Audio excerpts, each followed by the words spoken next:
As we get closer to the Global Citizens Festival this Saturday, we're highlighting the effects of extreme poverty around the world. And MSNBC is partnering with the Global Citizen Movement, which aims to end poverty by 2030. Now, one of the areas the festival is trying to bring attention to education for women and girls. And our own Richard Louie went to India, and this is what he uncovered. It can take 2 hours for Deepika to get to a computer. And the computer charges a day's wage. A luxury her family only allows once a month. Nevertheless, this internet cafe does make a difference. It is important in companies because we do all our works in computers. On computers, we can present our presentations, our thinking, our skills. It was that wide, I would say, but it's now, getting lesser and lesser.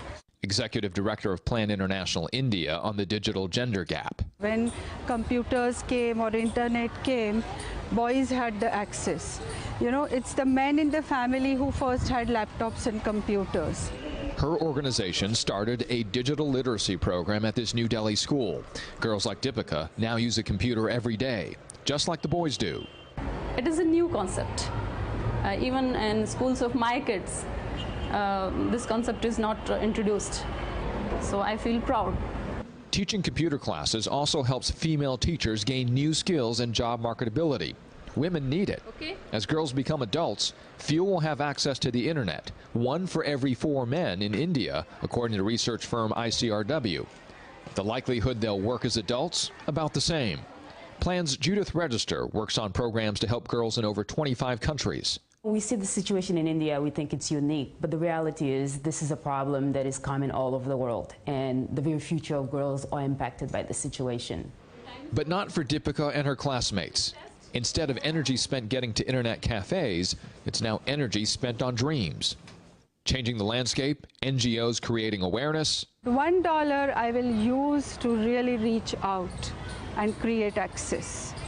And parents like Deepika's father. He can't speak English, but he's clear. He's proud of his daughter learning computer skills and how she does so much, including caring for her 2 brothers and her family.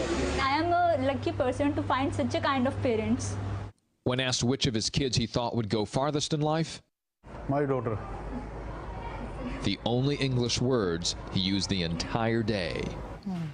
And Richard joins us now via Skype from New Delhi. And Richard, India is known for its technology. Is this helping to combat the problem? Are we seeing success with this? Tamron, when we look at technology and what we were just talking about with the father of Deepika, it's very interesting because here in India, one might think, as has been said, that they're very advanced in technology. So why would this problem exist here? They are putting together solutions, working with large organizations that we're both very familiar with, Intel and with as well Microsoft.